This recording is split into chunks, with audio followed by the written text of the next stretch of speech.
All right, so we're live. Amanda, where is Isabel? I want to say hi and welcome to the Worldhappiness Fest. It's been an amazing week with so much interaction, but today is all focused on governance and public policy. And it was fantastic this morning to hear that we are right now at the sweet spot of actually bringing public policy and policy design to the table. It's been many years in the making. And all these movements, of course, happiness, well-being, need time. This is a slow cook in many ways. Here you are, Isabel. So I think that we are super excited to have this conversation, this partnership between the Worldhappiness Foundation and the Fest. And we all is something that I'm personally loving. Thank you so much, Isabel, for so fast putting this panel together, and Amanda, because you are the guru behind this, and having you here is just a dream coming true. So thank you. I just want to congratulate you again, and I want to encourage all the audience to really take note. The guide is going to be available for everybody, so we'll make sure that to share the link. But take note, because if there is something that is ready to be considered and to start using at the policy making level, is this amazing wisdom in the form of a policy design guide. So thank you again. Thank you so much, Isabel, and thank you so much, Amanda, and the whole panel for joining us.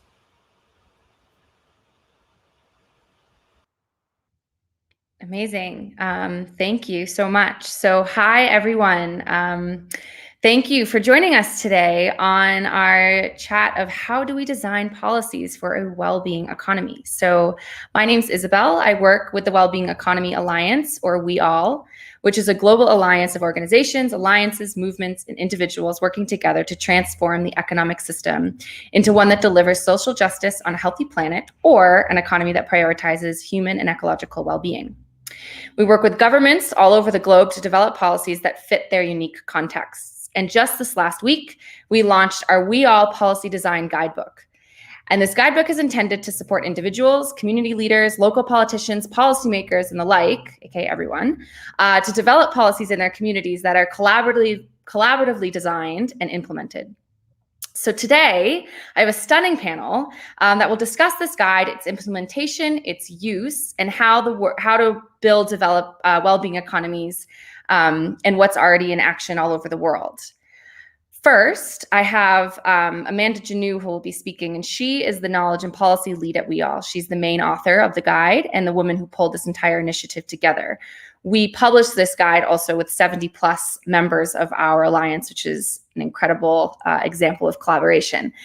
And she comes from an international development background and saw firsthand the issues of policymaking as it currently stands, like particularly this kind of consultant, business-focused policies that don't actually support the communities that they're intended to support.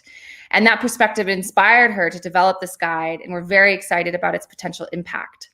And so with her today, we have 3 other policymakers. So first, and this is how the session will run today. So Amanda will give a brief overview of the guide, which if you want to look at it, it's weall.org/policy guide. And then we'll break out and have Doreen is the first speaker, and she's from Scotland. And so she is the head of the Open Government in Scotland, which supports the reform of public services, renewal of democracy, promotes openness and transparency, and the use of innovative participatory processes that help transform the system. She's also a board member of We All Scotland, which is a amazing initiative under the We All Hub initiative. Then we'll hear from Edgar Mora Altamirano, who is the former Minister of Public Education in Costa Rica and the former mayor of Curitiba. And he's worked in various fields related to democracy, human rights promotion, cultural and social policy issues, as well as urban development and corporate social responsibility. And lastly, we will hear from sweet Dr. Susie Morrissey, who is up at 5 a.m. to be here from New Zealand. And she is the Director of Policy at the Retirement Commission in New Zealand. Previously, she's worked for 2 economic ministries and departments within the New Zealand government and has a PhD in policy and gender equality. So all that said, we hope that you leave this presentation today with a deeper understanding that that we as individuals are the economy, and therefore we can prioritize what's actually important to each of us, not just what our politicians think is important to us. And we hope that you all engage with us and ask a couple of questions, because the last bit of this chat will be a discussion amongst the different policymakers. So now, to launch the session, I'd like to pass over to Amanda Janu to introduce the Wellbeing Economy Policy Design Guidebook, which you can find at weall.org/policy guide. Thank you so much. Wonderful. Well, good morning, afternoon, and evening to everyone. I'm so excited to be able to present the Wellbeing Economy Policy Design Guide to you today. We won't have time to go into every detail of the guide, but what I want to be able to present is, a general overview of some of the key principles and processes and ideas that are explored in this guide, as well as some of the next steps and ways for you to get involved in building a well-being economy in your community and country and worldwide. So before we dive into the guide itself, I think it's probably worth spending a minute speaking a little bit about the well-being economy movement itself and why it's so important. So I'm just going to bring up a presentation here for you. So, one of my favorite quotes is that Einstein said that he thought that perfection of means and a confusion of ends seems to characterize our age. And I think that there's probably no area where this confusion is more clear than when it comes to the economy.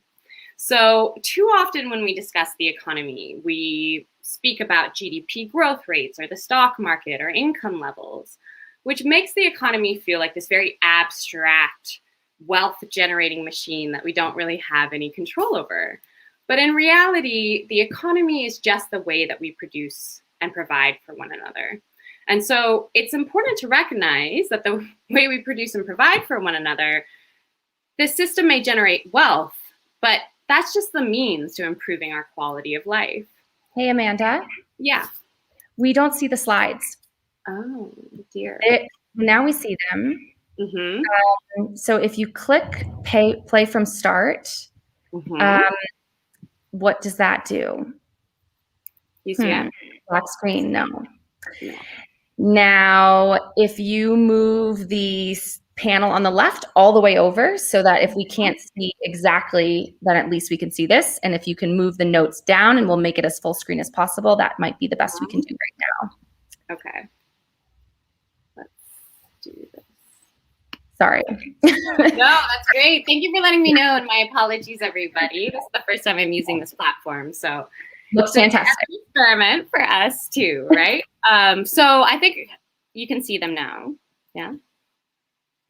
Cool. Yeah, you're all good. All right, great.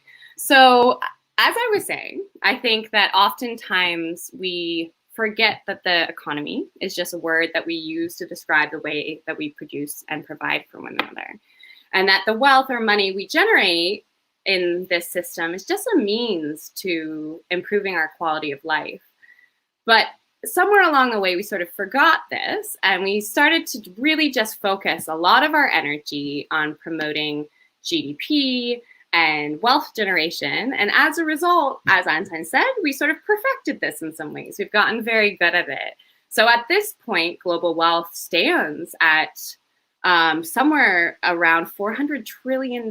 So we are by far the wealthiest generation in history, because this would translate to about $70,000 per person for everybody living in the world right now.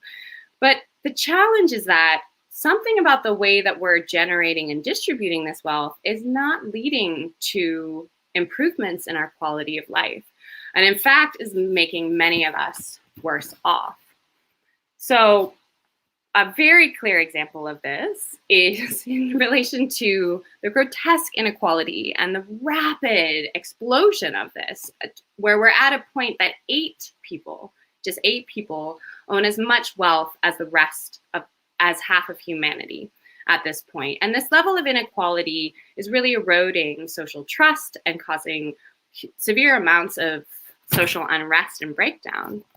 Furthermore, the system of production and consumption that we're currently utilizing is destroying our planet and our home. And we're seeing with threats of climate change and biodiversity loss that we urgently need to shift the ways in which we are producing things in order to be in line with our needs of our natural environment. And then on top of this, you also end up having increasing depression, alienation, despair, epidemics of loneliness. So I think the WHO has now found depression is actually the leading cause of disability around the world right now. And you add on top of this a global pandemic, and you start to realize that something really urgently needs to change in terms of the way in which we're structuring this economic system. And in the face of all of these very urgent crises, it can be quite frustrating to feel like our policymakers are prioritizing the economy, prioritizing maintaining its certain current structure and form above all else, forgetting that we are the economy and it means nothing if it destroys people and planet. But there's a reason for this, and the reason is because for a very long time, the number one sort of priority we said for governments was to grow the economy. They should grow it as fast as possible because then they can take a bit of that wealth through taxes and fix the damages that are done to people and planet in the process, sort of repeat this cycle. But the issue is that this approach is just not working.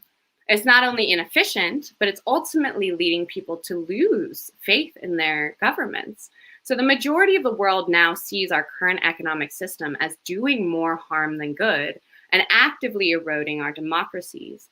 And on top of this, people feel like their government institutions are not working in the interests of our collective well-being, but actively serving this unjust and unsustainable system. And so people are ready for a change. They're demanding a change. And we're seeing a lot of these changes in perspective already occurring around the world, which we'll hear about today. But the major question of our time is really, how do we move from just fixing and healing and redistributing and tinkering with this economic system to actively restructuring it so that it gets it right in the first place? So that we have an economic system where we are producing things in a way that regenerates our natural environment.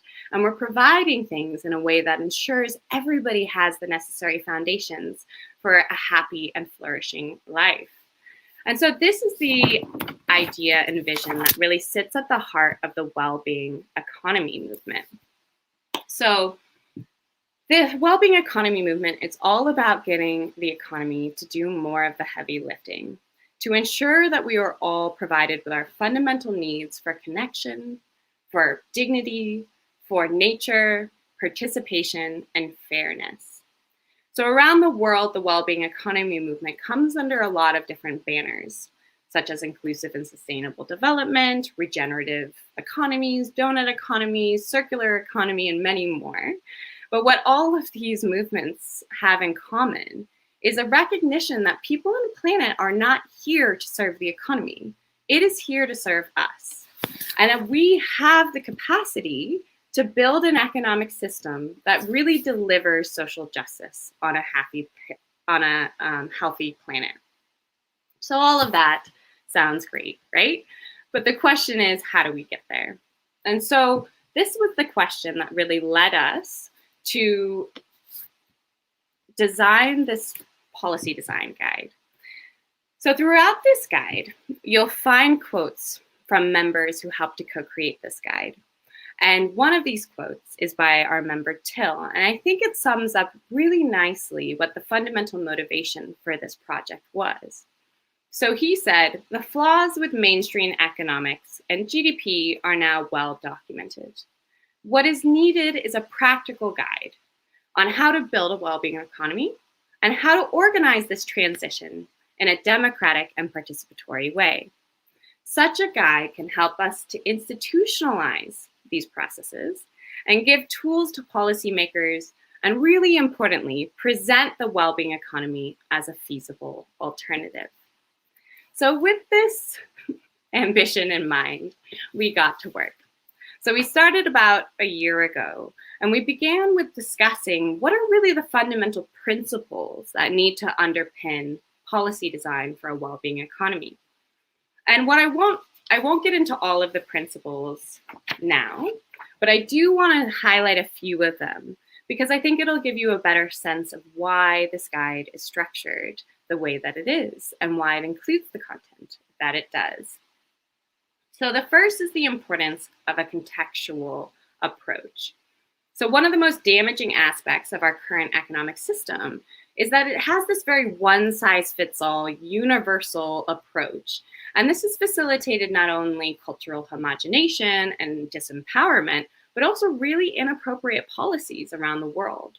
Because once we recognize that the way we produce and provide for one another is influenced by a range of factors like our history and our geography, our policies and our cultures, then we realize that the shape and form of our well-being economies will be different, as well as the journeys by which we get there.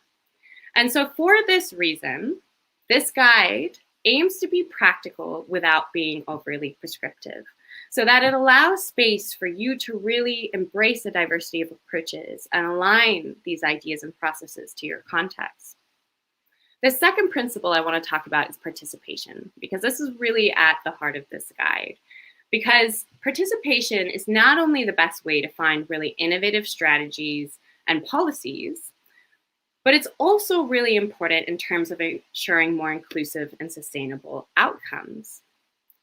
But on top of this, participation is so vital because we know that the act of participating itself is so important for our well-being. Because we all have a fundamental need to feel like we have a voice over the decisions that impact our lives. And so therefore, throughout this guide, you will find a strong emphasis on co-creation, deliberation, and participation in policy design and implementation.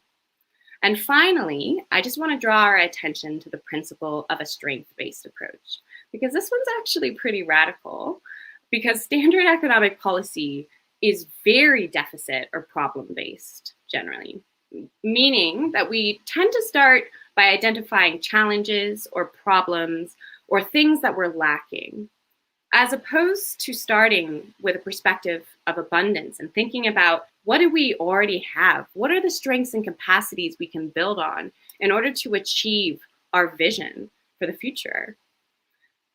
And so this strength-based approach is transformative because it really moves policy away from just trying to correct failures to proactively building the better world we envision. So what does this all mean in practice? So the reality is that we're talking about really emergent processes. And so there isn't a clear one-size-fits-all solution. But we decided to structure this guide in 5 sections: vision, strategy, policies, implementation, and evaluation.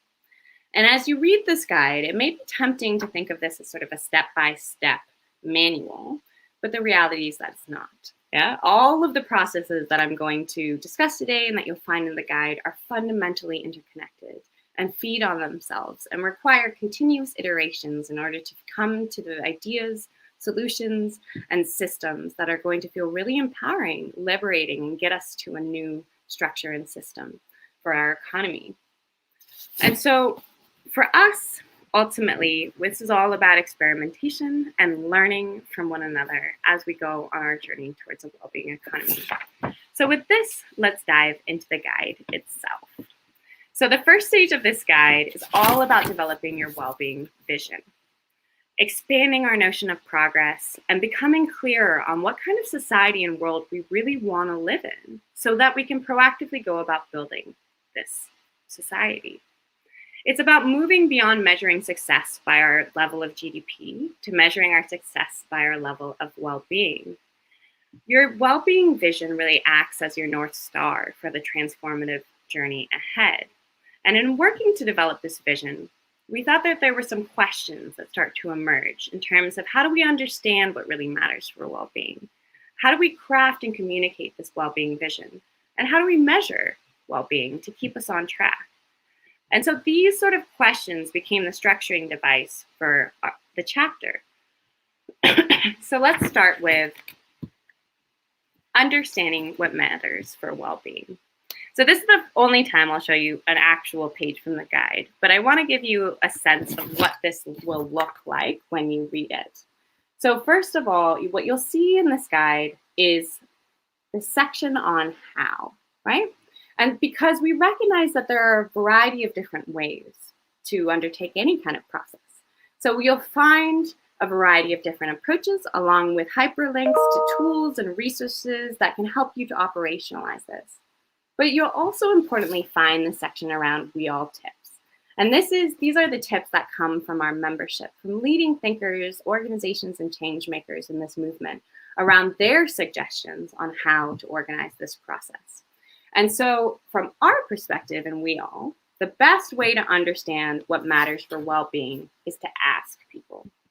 So what we see, for example, is in Germany, they undertook a massive public consultation process, organizing 200 in-person events all around the country, as well as a massive online forum to ask people what really matters for them. And what's interesting is that when you ask people this, you'll end up with a huge variety of answers. So in Germany, it was over 400, but these are examples of some of the ones that came up quite often. And what you see here is that the things that matter are a mix of values, so values like solidarity or equity and respect, alongside key outcomes like unspoiled nature or work-life balance, access to healthcare, as well as processes like political participation and civic engagement. And there's a tendency for governments to often focus on the outcomes because they're the most tangible, but we really need to also embrace the processes and the values, because I think utilizing values and reforming processes is just as important in order to make sure that we're embracing very new and visionary approaches to policy design. So the next thing that we speak about is about crafting and communicating this vision. And this is really important because in order to get widespread buy-in for something as transformative as changing your economic system, you want to make sure that as many people as possible are on board and engaged. And so in crafting or in communicating this vision, different governments take different approaches. Some use infographics, some develop frameworks, some create a short narrative around what their vision for their country, community is. But some also use art and music. And so this is an example of Buen Vivir from Ecuador. And this is based on an indigenous perspective of really building a society that is in harmony with itself, with one another, and also with our natural environment. And so utilizing a variety of different communication forms can be really empowering to make sure that all people recognize they're a part of this transformation and are going to be engaged in building this well-being economy. So the third thing is a question around how do we measure well-being? And at least right now, I think that this is the area where we see the most energy and momentum within the well-being economy movement, because there are, for very good reasons, a lot of issues with having used GDP as the major metric for success. And so if you're interested in sort of diving into this, I'll just say that We All has developed a paper specifically on this topic of how do we go beyond GDP? What are the wide-ranging different metrics that are out there to replace it? And what are some of the challenges that have been limiting adoption? But what I want to be clear on here is that in this guide, we are not going to tell you what to measure. Yeah, we're not going to say which indicators you should use, but rather provide suggestions and support on how to select indicators and how to measure well-being. And one of the things I really appreciated in learning more about different processes was in Wales. One of the key principles for selecting indicators for their well-being framework was effective communication. And so they highlighted, for example, that any indicator should be really easy for people to understand why it matters and how it relates to their well-being priority. And I have to say that I worked for a long time training policymakers on economic analysis, and the ability for people to intuitively understand the importance of an indicator cannot be understated in terms of its transformative potential. So that statistics and the use of them are really resonating with the core values and objectives that we have as a society, and we can make good actions on the basis of those. So the next section that we get into is around designing a well-being economy strategy. And so this is really at the heart of the well-being economy movement. And there are so many different initiatives and processes we could speak about, but we decided to start with 3. And it was, how do we identify which economic activities and behaviors are really important for well-being? And how do we align institutions and stakeholders to collectively work together to promote the flourishing of those sectors? And finally, how do we manage trade-offs and power dynamics when we're trying to transform this system? And so when we speak about identifying well-being economic activities and behaviors, this is actually a pretty huge shift in thinking, because we've held for a very long time a narrative that the purpose of the economy is to generate wealth, not well-being. And so when we think about who are the most efficient generators of wealth, we end up promoting and fostering big corporations, large investors, and other sort of entities and activities that really are efficient at generating profits and wealth. But when we shift this perspective to thinking about what are the activities and behaviors that are important for our well-being, we end up identifying a very different sort of set of sections of our society. And so COVID-19 has been really interesting in this regard, as it took policymakers very little time to identify the economic sectors or workers that are truly essential for our current well-being. And so whilst this classification sort of varied, it was, grocery clerks and farmers and teachers and government agencies and a lot of areas that are not traditionally paid the most in our societies, but are clearly vital for maintaining our current well-being. And now it's time to expand that thinking and to really think about what's important not only for current well-being, but also for future well-being, so that we can try to support behaviors that have previously been viewed outside of the economic realm, such as generosity and stewardship and environmental generation for the better future that we envision.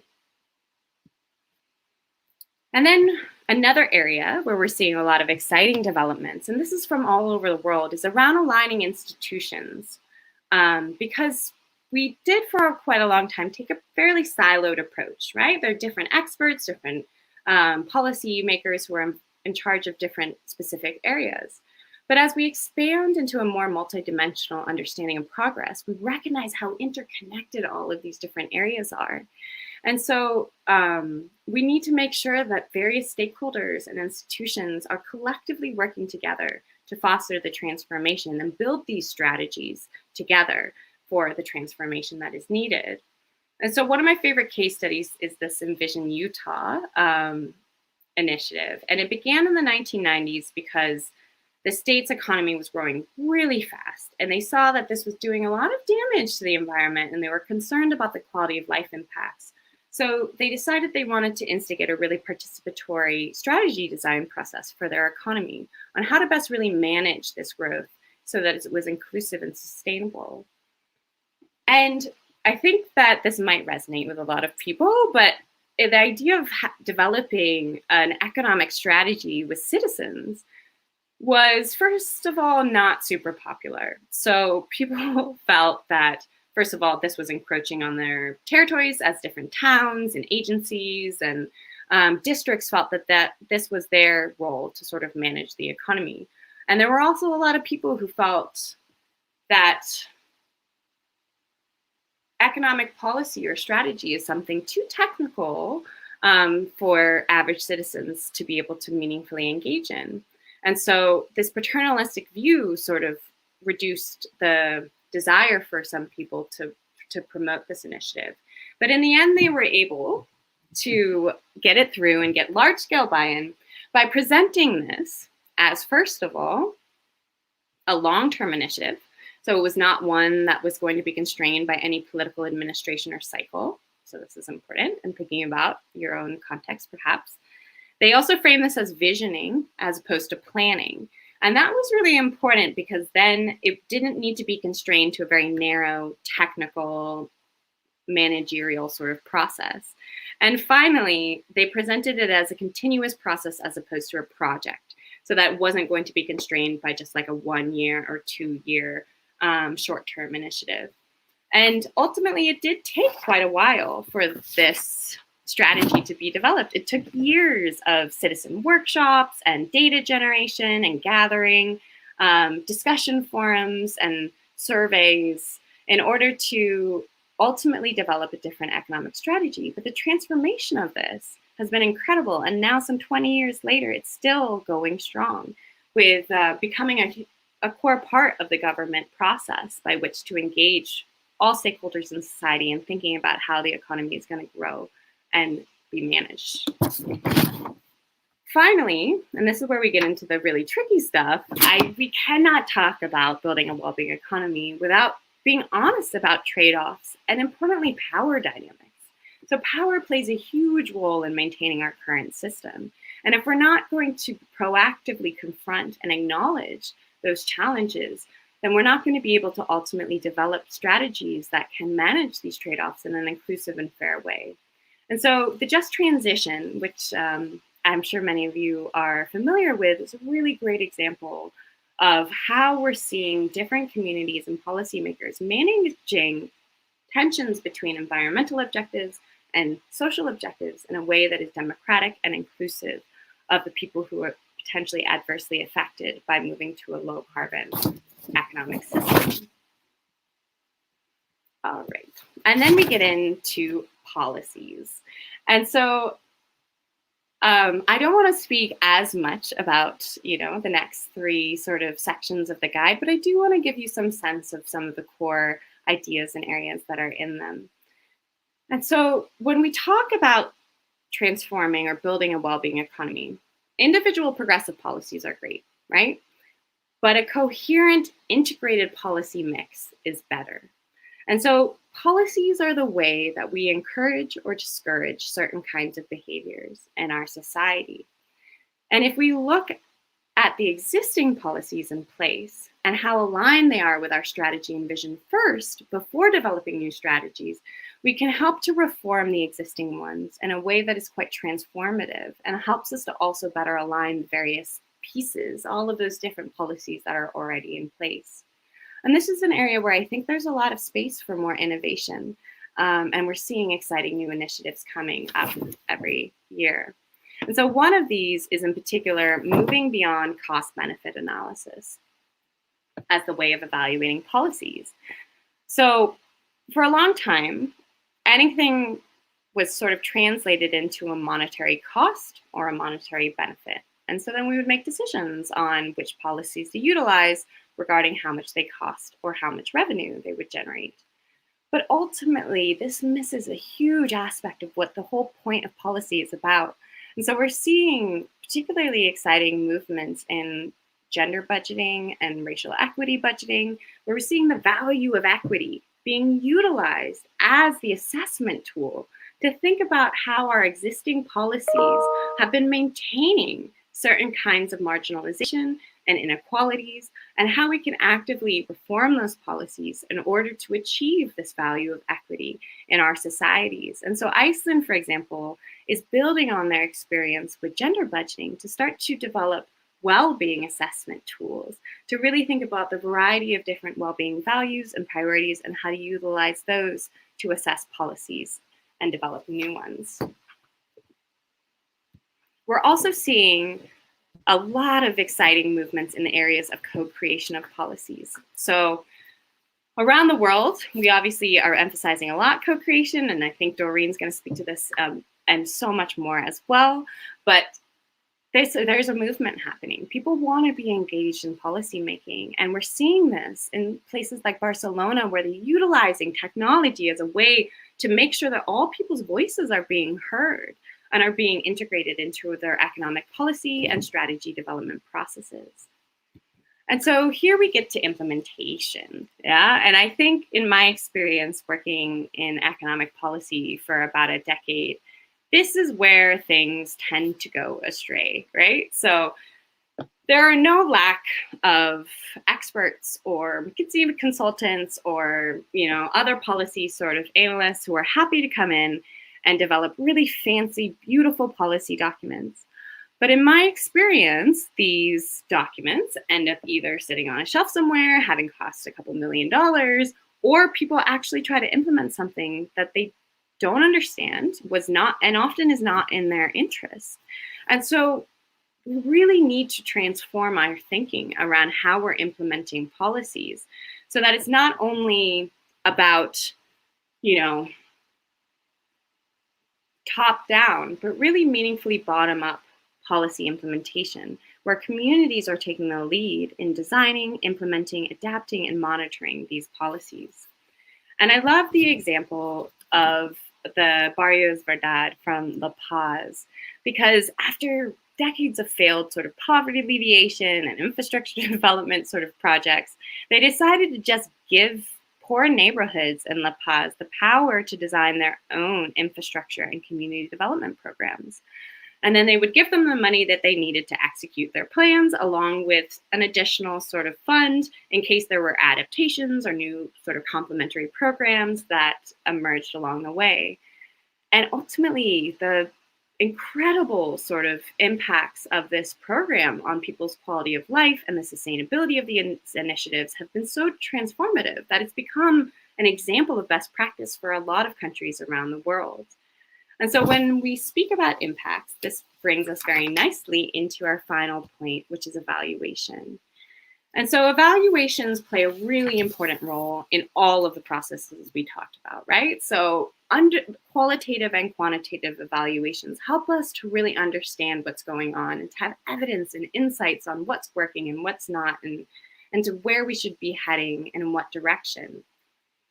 But what we're seeing now is that instead of just doing really narrow, short-term, sort of money-based assessments, we're starting to see a lot of well-being assessments in countries like Scotland, which Doreen will talk about, and also in New Zealand, for example, with their well-being budget and their well-being reports. Now, Susie will speak about this more, but I think the major thing I want to emphasize here more than anything is the need to embrace experimentation and learning. And this can be really hard for policymakers if they feel like they're not allowed to fail.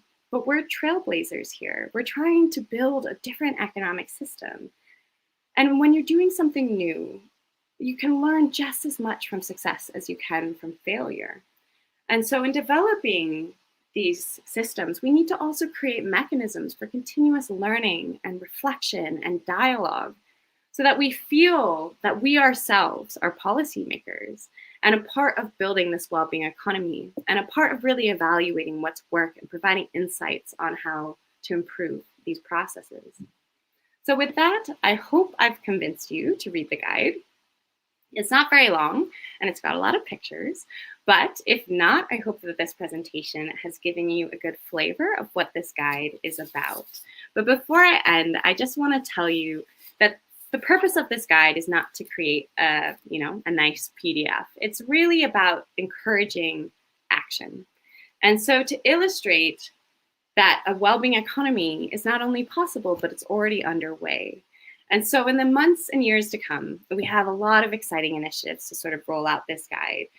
So first of all, we're going to be working with policymakers and communities in Scotland, New Zealand, California, Canada to really operationalize a lot of these ideas and to start making more movement towards a well-being economy in these communities. And I hope also we'll be doing this in your community as well.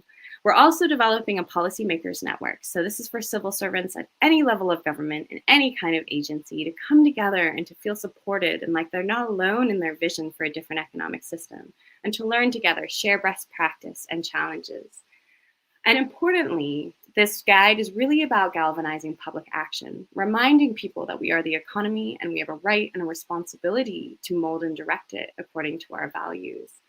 And all of this is a way for us to continuously make this guide a living document so that through your experience, your inputs and your suggestions, we can keep building and growing this guide as we learn more about what works and what doesn't. So with this, I hope that you will join the movement. If you're not a member of We All, I hope that you will join. I hope that you will also engage in the citizens platform where you can share your ideas of other examples, case studies, tools that could be added to this guide. And more than anything, I hope that you will think about utilizing this guide to help build a well-being economy in your community.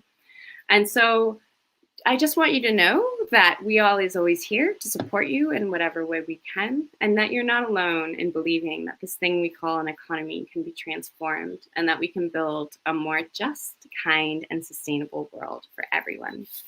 So thank you very much for that. And with that, I'll hand it back over to Isabel. Lovely. Thank you, Amanda. And I am going to pass over to our friend Doreen from Scotland, who's going to give us a brief introduction into her work and experience in developing a wellbeing economy and being a part of We All Scotland in Scotland.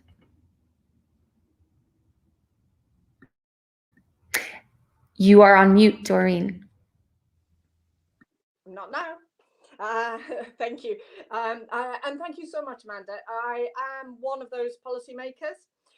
So I want to just spend the next few minutes talking a little bit about my journey, why I'm here, a little bit about Scotland's journey, and a little bit about what We All has done in Scotland to help that journey.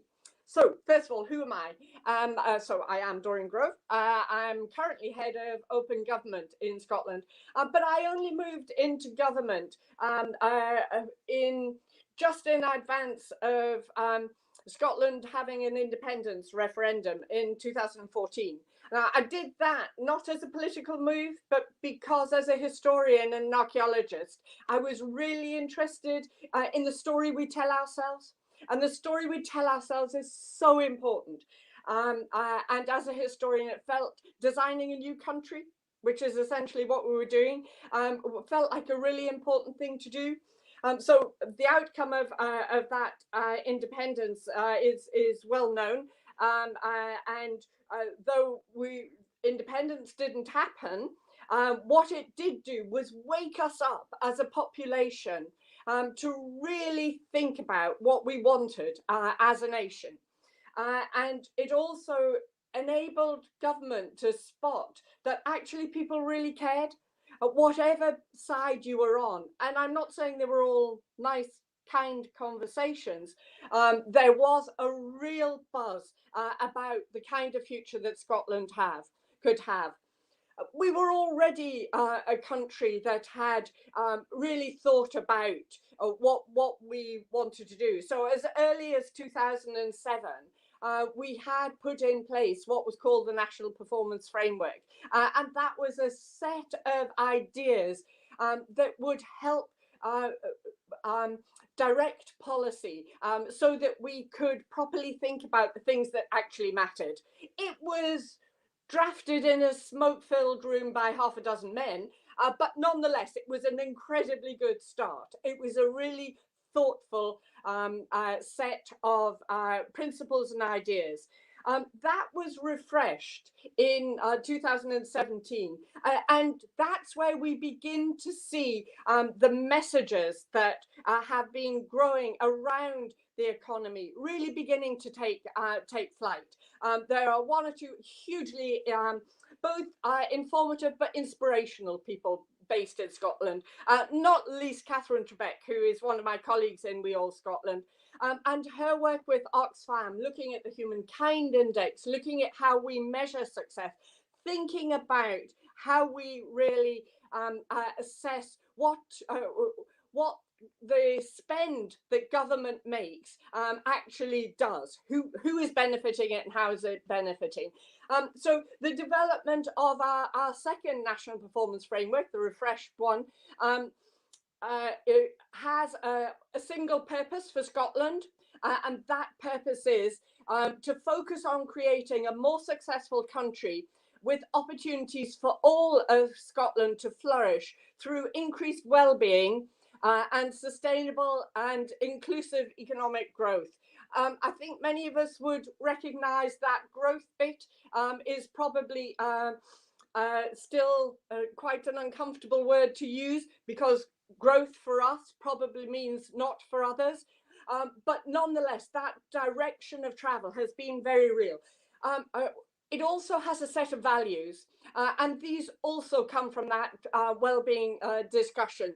So they are, our values are that we are a society which treats our people with kindness, dignity, compassion, respects the rule of law, and acts in an open and transparent way. So there are a range, as you would imagine, a range of outcomes that are listed around that, 11 of them. They're all aligned with the Sustainable Development Goals. I'll only read out one of them, and it's the one that I think I'm most proud of. So for children, the outcome that we want to see as a society is that we grow up loved, safe and respected, so that we can all realize our potential. And behind that, there is a whole raft of ways of having to think about it. So Scotland's journey has been on this trajectory. We have a government that is interested in thinking about it, in listening to people from civil society and experts. We've also listened to our people. So in 2015, 5 or 6 years ago now, we did a national conversation, which was called Fairer Scotland. So looking at small groups of people all around Scotland, thinking about what a fairer Scotland could look like. How would that work? That fed into the policies around our national performance framework, and it helped us to understand. So that first bit of Amanda's policy making, understanding what matters to people. We haven't just done that once. We've really thought about how we get that understanding. So in recent years, we've been looking at much more deliberative ways of getting people involved, and the most effective that we found, we've run now 2 full national citizen assemblies. The first one on the future of Scotland, and coming out of that is a really powerful wellbeing agenda. There are something like 50 commitments in it, and it is looking at democracy. It is making poverty and inequality absolutely at the core of thinking. And it also very sensibly said, actually, do you know, guys, we know we have to pay for this. So we need to look at tax. We need to look at incentives. All of the language of we all was there in that debate. And indeed, we all members gave evidence to the Citizen Assembly. They were able to deliberate with that level of understanding. It isn't all perfect. So We All Scotland was set up as the first national hub now about a year and a half ago. We're all volunteers until next week. We have our first director starting next week, which is a really exciting moment. But We All Scotland has really looked at right across the system, where are the places that we need to be able to influence, looking at setting up a whole group of allies that can work together so we can get at elements of the system, looking at business, looking at rural areas, national parks, our Scottish Football Association, some really interesting partners, communities. We have volunteers who come from all aspects of Scottish life and Scottish work, and that has given us a real insight into the places where we think we need to get at the system. We know there's a lot to do. We really know there is a lot of work before we can have a smooth way. There's an awful lot of using the words of well-being with not a lot in behind them. So calling that out is one of the important things we need to do, but it's aligning with the other people who are alive to what matters, who are interested in helping take forward policies like community wealth building, looking at governance and thinking about how communities can actively direct their own lives, design their own lives, looking at some of the really intractable issues around inequality and poverty, because COVID-19 has taught us even more than if we didn't realize it before. Inequality not only matters, but it matters to your health. It matters in every part of your life. So all of those aspects are of interest to us, and we all in Scotland is looking at where we can help others and work with others, both within government, within public services, within businesses, within communities, to link up, to be that glue that helps people really get to grips with the things that they can change in order to really deliver a well-being economy. I'll stop there. I can just talk for ages.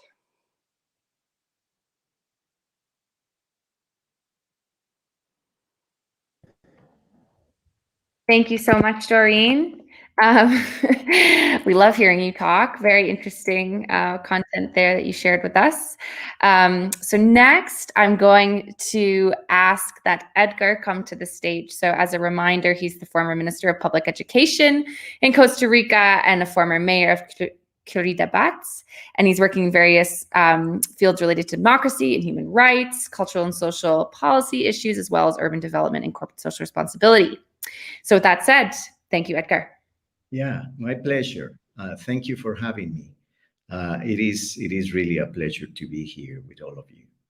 Well, I was thinking about how to develop my participation, and I wish to say that there is an existential threat to well-being public policies and well-being governance, which is that if happiness is not to be considered a matter of public policy, then meaningful participation will only be considered an accessory, if anything at all. And that is because the pursuing of happiness is a legitimate propel aspiration for people to become citizens. In other words, citizens with agency capacity search to understand how to complete their obligations with the place and others as their source of happiness. Therefore, happiness is their true project. So I'm going to share not only this acknowledge of this threat, but a little story and some lessons learned across my participation as mayor, as minister, but most important as active citizen of my city and my country. So I will initiate the story in the same way it began a few years ago. I'm gonna ask you now, all of you. I believe everybody here has a sense of obligation with others and the place. So I'm going to ask you as citizens, how many people did you happier today? And that was basically the beginning of this very interesting story that I'm going to share with you. So I already said that it began like this. So when I was mayor, beginning my first period of mayor, I was mayor for about 12 years. That means I went to 3 different elections, and I got by majority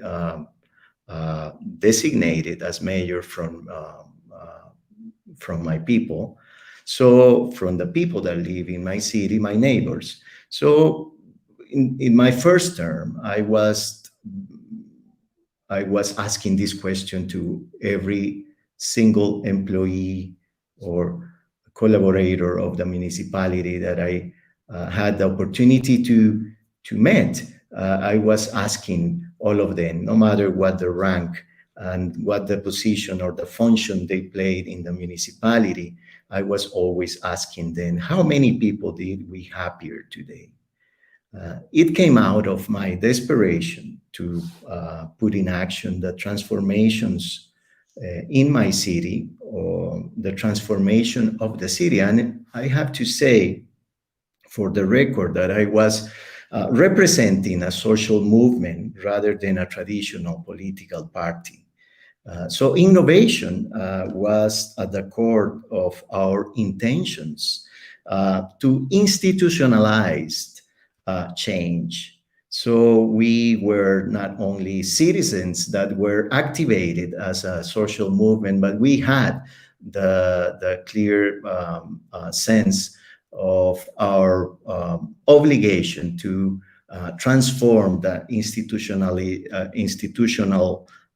landscape of our city. So we were pursuing that, and it came out of my practice as a novel mayor to ask this question. So it was intuitive, but not mistaken to begin from this urgency of knowing if our work was reflected in happiness of our neighborhoods, of our neighbors and neighborhoods. So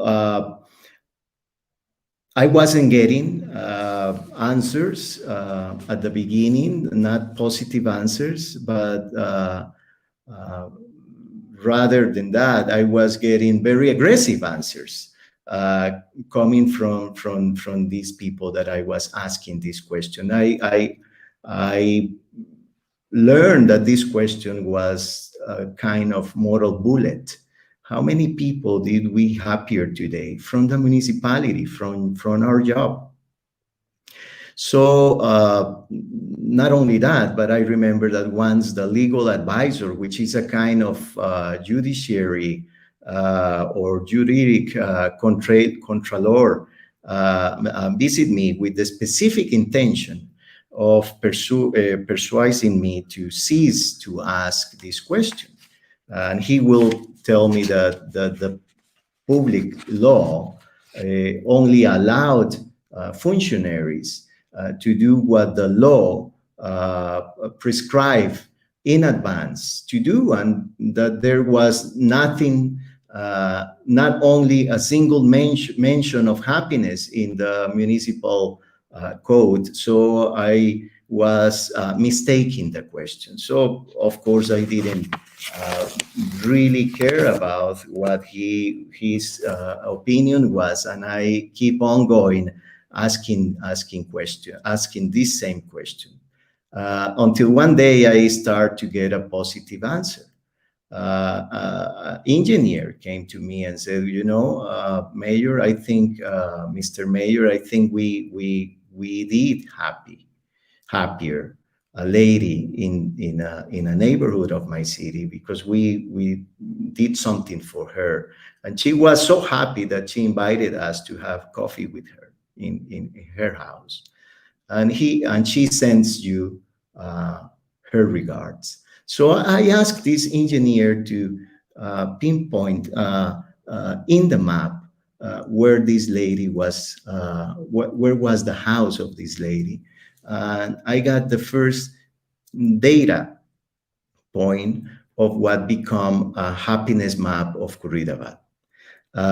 From that practice, we built this map, the map of happiness of Curridabat, and this map became an extraordinary tool for governance and a pivot to repeat our electoral success as a social movement that took a strategical position in our city. So this map, the happiness map of Curridabat, was a really special and a very useful tool. So I learned during this process. I visit the lady. I spoke with her, and the same I did with everybody that was somehow reporting an event of happiness in my city. So I got a sense of other threats that were that are important, not were, but are important as we approach this idea of well-being public policy and well-being governance. Those other threats are that the community understand itself as a dispersed and segregated and segmented body of people, body of neighborhoods. That's very interesting to think about. How can we create a common coin between different people? And the other thread was that the most important function of city's inhabitant is his or her journey between home and a distant job. And this speaks out to the fact that we are building cities to be productive in a way that do not allow us to think about the place as the epicenter of the feelings of the people. So from that, we got some lessons that we learned. And probably the most important of them is that feelings are long-lasting. Feelings, rather than emotions, feelings are often objective. They are linked to the context and to the life in community. So we have to think about a kind of leadership that allowed us to manage or to be inspired by these grounded feelings, so we can really incorporate feelings as a information to the better governance of our cities and territories, rather whether that is a city or a country. Another lesson learned is that presence, these visits, this way of asking, are you happier?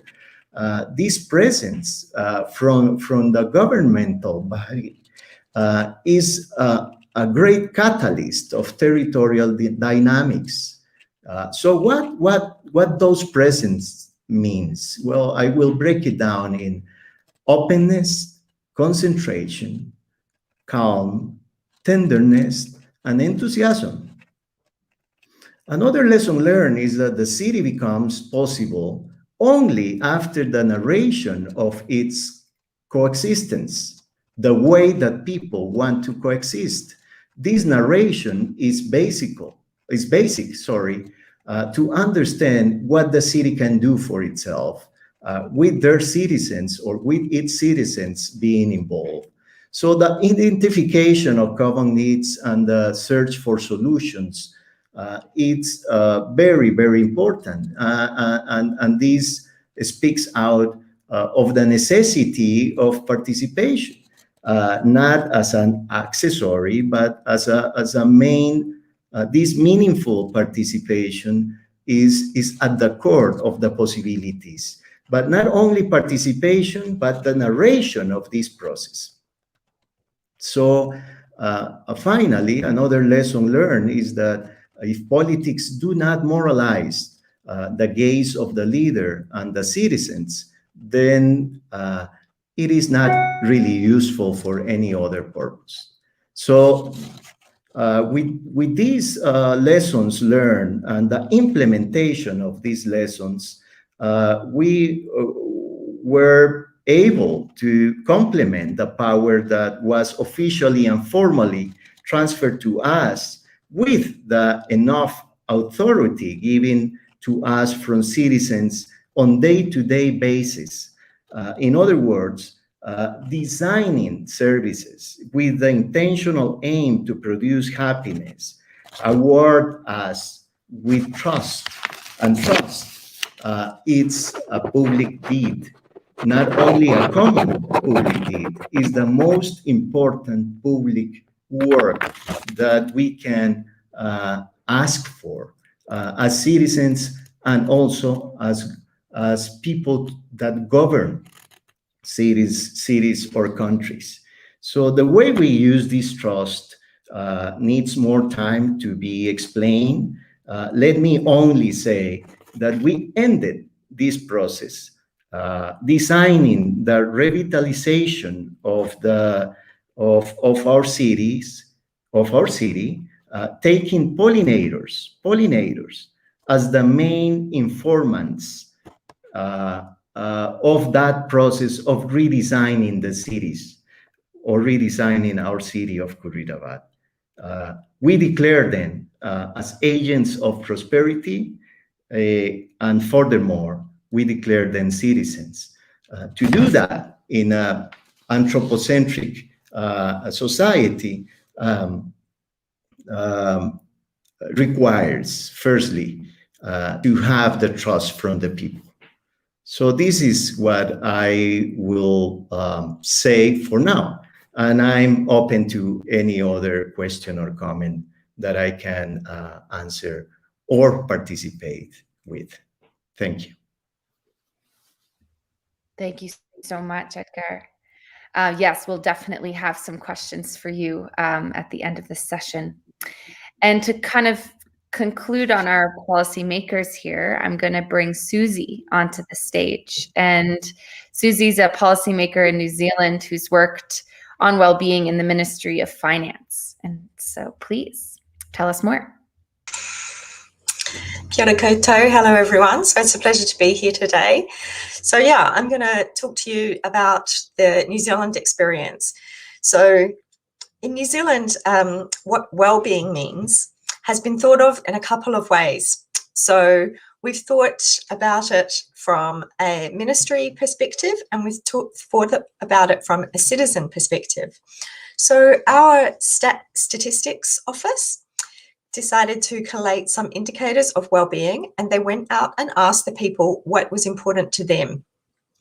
And they ended up with a wide range of over 100 indicators that cover a range of areas. And we measure our progress against those.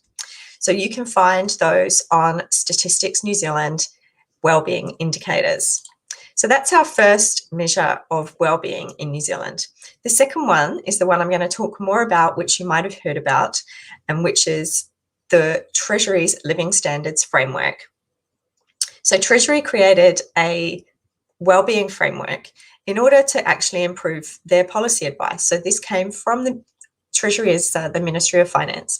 So this came from Treasury, and they decided that they needed to have a better way of thinking about policy. So exactly those things that Amanda was talking about at the start of this session.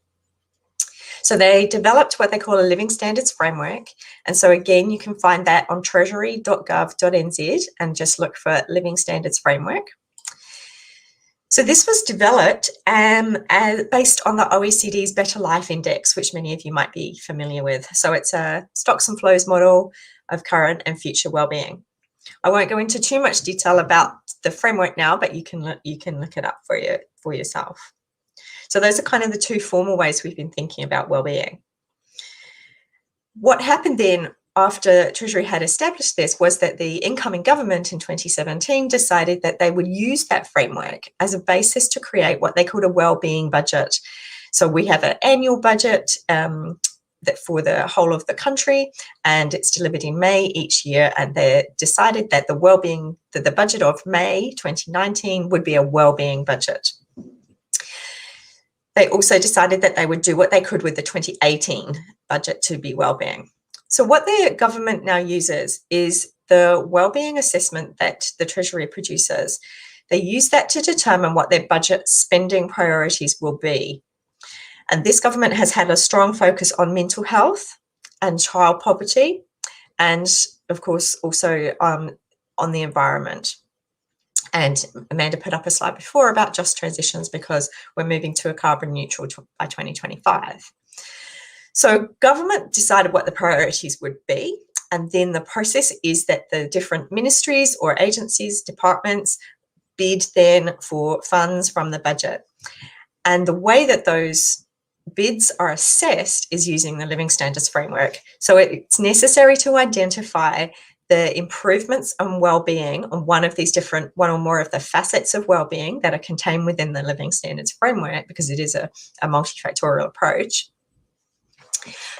So it was, so they're assessed against those, so that you, Amanda was talking about cost-benefit analysis before. So some of it might be monetized, but also some of it might not be monetized. And so it might talk about the other either costs or benefits that are associated with it. So that's how it's been working. So it's a very tangible kind of piece about tools and processes. With the living standards framework is the tool, and the process has been the budget process. So I've alluded to some successes that have already happened from the use of this tool, and specifically in New Zealand, we now have a child and youth wellbeing strategy. We have focus on child poverty reduction, which includes measures and reporting to bring that down. We've also, from an environmental perspective, of course, signed the Paris Agreement and instigated environmental reporting.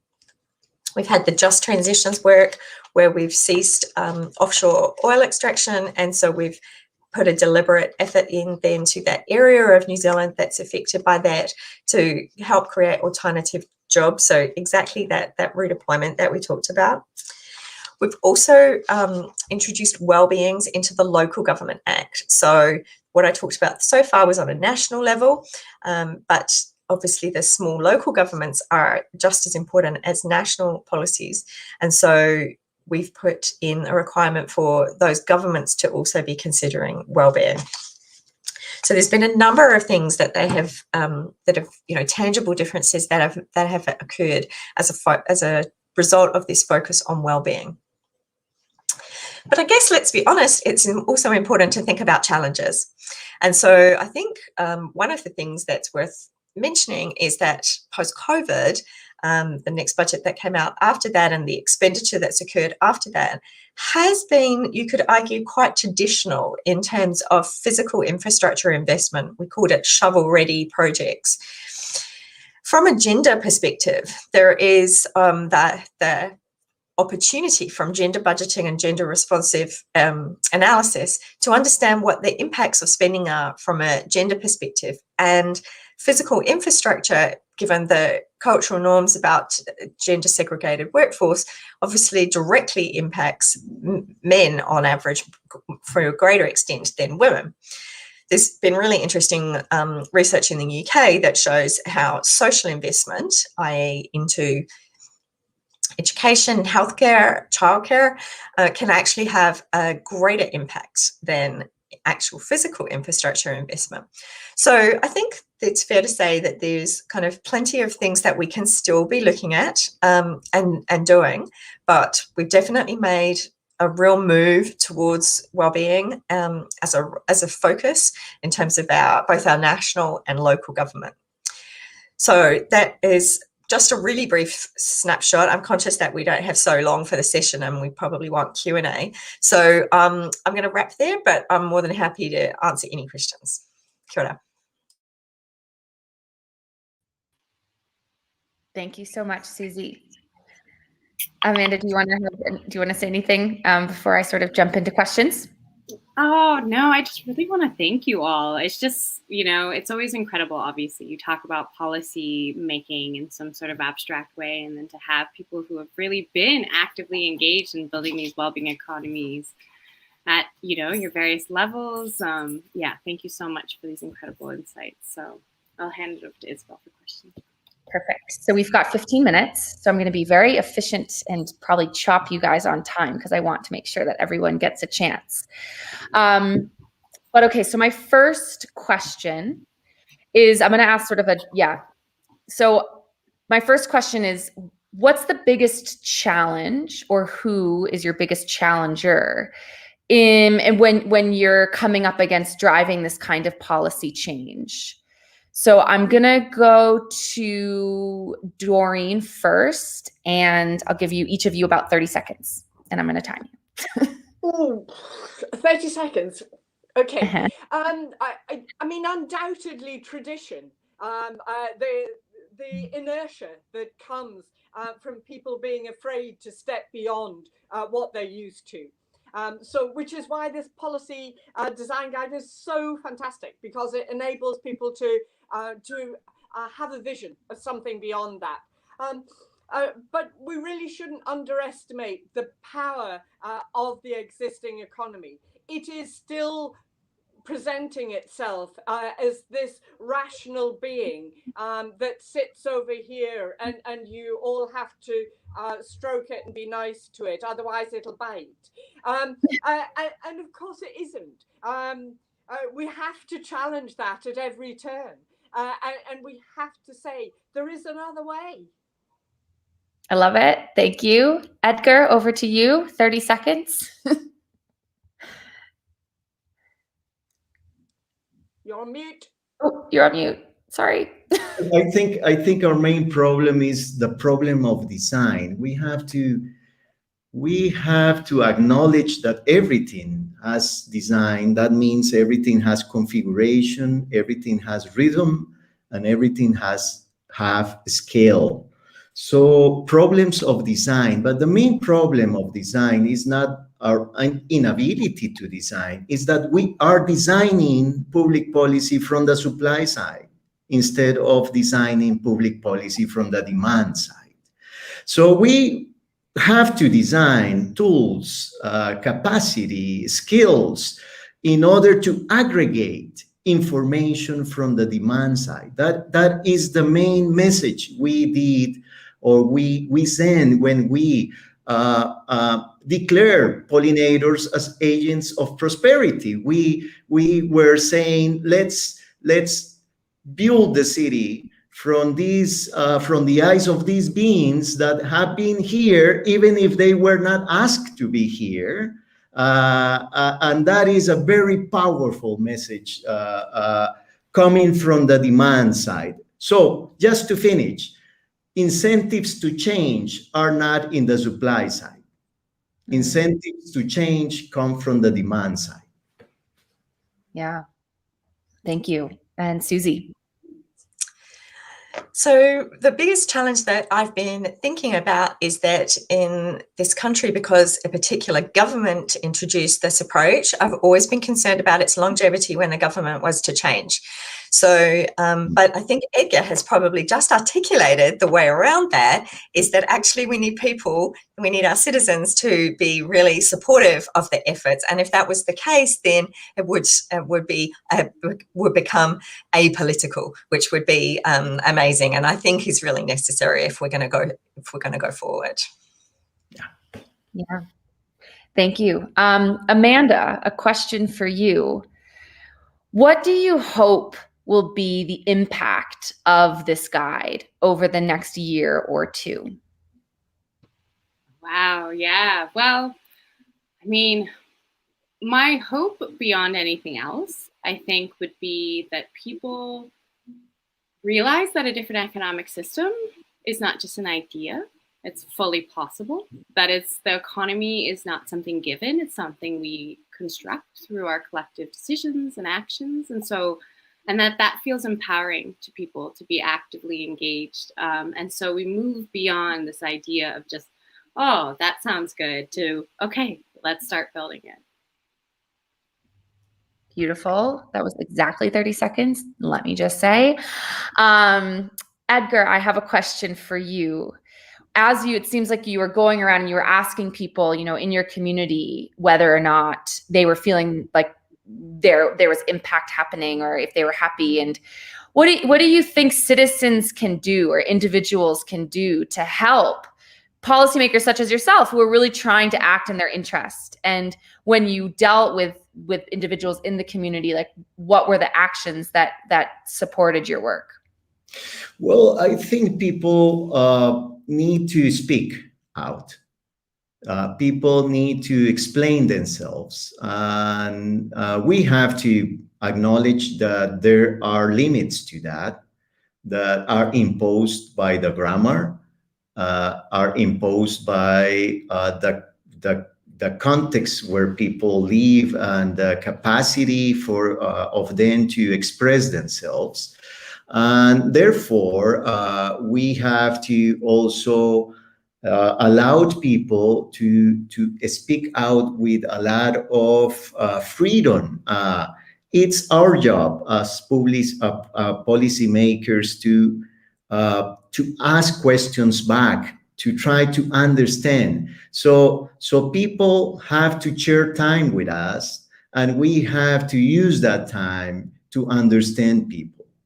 I think that's basic, but we always forget to do that, and that is because we are very comfortable in our place in the supply side. Yeah, absolutely. Doreen, you're next for this question. So we're at World Happiness Fest, and we are the Wellbeing Economy Alliance. And so what do you think the difference between well-being and happiness is? I think that's a cultural question. If I'm honest, I think well-being and happiness mean different things in different places. When I was a young mum, I went to antenatal classes, and the midwife in my local area said, we never ask our mums how they're feeling, because in our culture, in our area, you will all just say, I'm fine. So you have to get beyond that. I use that as an example, but it's really important what it means in your culture, and self-reported happiness actually isn't here the best measure, because people will just say, I'm fine, thanks, and be brave, where we really want to get under that. And we want to look at the things that really make a difference to people's lives. In some cultures, it's absolutely the right word. But for us, I think we want to be able to really get under the things that make a difference to people's lives, and give them that agency in order to build the relationships, to be part of it, and help. So I'm happy, but you know, it's not a question you would generally ask here. Yeah, I love that. And it does relate back to the guide, and it has to be context specific. Susie, do you think that taking well-being seriously contributed to New Zealand dealing so well with the pandemic? Ooh, that's a good question. It's really it's you'd have to imagine that it helped, that it was part of it, but it was. We took some, I guess the government took some bold moves, and that I think, you know, perhaps it was they felt confident to do that, and whether that was that they felt that they had the mandate because they're quite a large majority, or because they felt it was in keeping with well-being. I don't know, but they certainly I can only imagine that it supported their decision, because it meant that because we locked our borders, you know, very quickly, and people were saying, well, then your economy is going to suffer. And I guess it allowed them to say, well, that's not what this is about. Our Prime Minister said that people would die if we didn't do this. Like, she was very, she was very explicit about why she was doing it. And I think that, and it's quite possible that having that multifaceted wellbeing approach kind of enabled her to say, look, you know, we don't just think about traditional GDP here. Can I also just answer that happiness question? The other thing from a policymaker is that it's really important to explain that what we're doing is robust, that there's science behind some of the ways that we think about this multifaceted approach of well-being, that we're not just offering, you know, easy living and dream space, you know, that we're offering something that's really tangibly going to save the planet and address social inequality. That and sometimes the happiness phraseology can be problematic if you're trying to turn minds. So there's a whole science, of course, to do with subjective well-being, which is separate, but I just thought it was just that worth that noting that what we're doing is really is actually evidence-based and really strong. Thank you. And Doreen, I see you want to make a comment. So I was just going to come back on the COVID comment. Yeah, please. It's a really important and useful question, actually, because the pandemic has brought out the best and the worst of people. As you know, I'm head of open government in Scotland, and one of the things that we put in place was really solid listening to our people. Not necessarily directly, but through all of our communities, local authorities, through our NGOs. If you look at the open government movement around the world, the governments that have been transparent, that have treated their populations like adults, and of course New Zealand is absolutely the star in that. That really has worked. But as we come out of that, we identified 4 harms, and the economy was one of those harms, but absolutely on the same level was social justice and the COVID health, but also our health services in general. So absolutely that well-being agenda within government was active in spotting that and beginning to think what comes next. Yes, thank you. With the last couple of minutes here, I'm going to ask a question for all of you that I think is the most important question of them all, which is what gives you hope for this movement and for this work and for the future? Yeah, so let me go to Edgar. You're first. And you're muted. Sorry. So I was thinking about the well-being and the happiness, and I very much agree about the cultural differences in the meaning of different words. But I think there is a universal source of joy and awe, which is learning.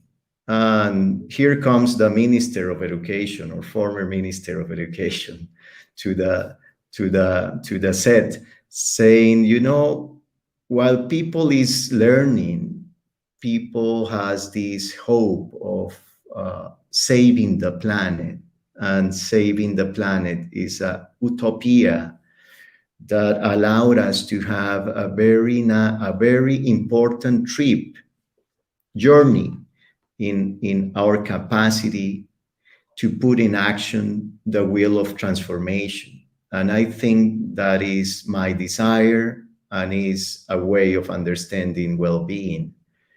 If you are in the track of transformation, if your city is, if your country is, and you get involved in it, yeah, I mean, I think you are great. Yeah, and you are great, all of you. So much. Yeah, that's beautifully stated. Susie, what gives you hope? I think that, you know, this is like a tourism advert for my beautiful country, but when I look at Aotearoa, it's just the most beautiful place in the world, non-biased, and I can't believe that we'll continue to do things which could damage her. So yeah, I look around and just think we'll do better here because we must. Very strong. Doreen? What gives me hope? People give me hope. I spent the weekend at our Climate Change Citizen Assembly and looked at the recommendations they were making. They are going to broach no failure by government. They want to see action and they want to see it now. And the more we can do that, the more hope we have, I think.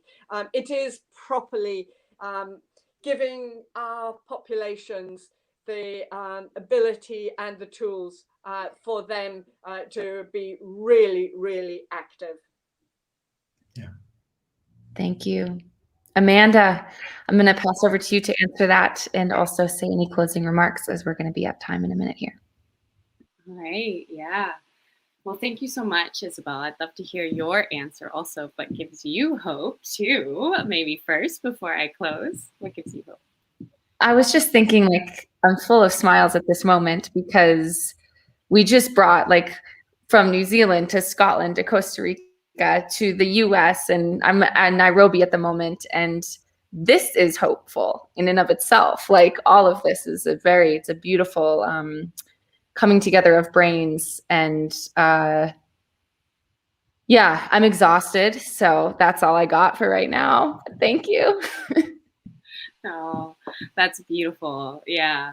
I mean, I really want to thank you all for being here today and for helping to build this guide, and for everybody else who has been a part of this journey. And I look forward to, taking the next steps. I think for me, the biggest sort of thing of hope has really been joining We All this past year.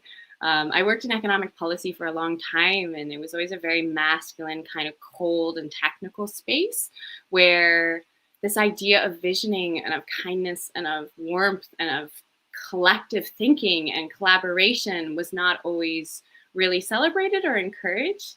And being in this space and seeing how many people and policymakers and citizens and experts are just so wanting to uplift not only my voice, but everybody's voices, and to come together to think about new solutions and ideas has just been, remarkable for me. And so thank you to the whole Wellbeing Economy movement worldwide, and thank you to the Worldhappiness Fest for having us here. And I know that this is just the beginning of this journey together, and I hope people will check out the guide. Thank you. Thank you. And be sure to follow us on Twitter. We have to plug ourselves at We All Alliance, or at We All _Alliance. The policy guide is at weall.org/policy guide. Thank you, Doreen, Edgar, and Susie, for your time today. It was beautiful. And yeah, let's do it. Let's change the world. Thank you. Thank you so much, everyone. Bye. Bye-bye. Bye.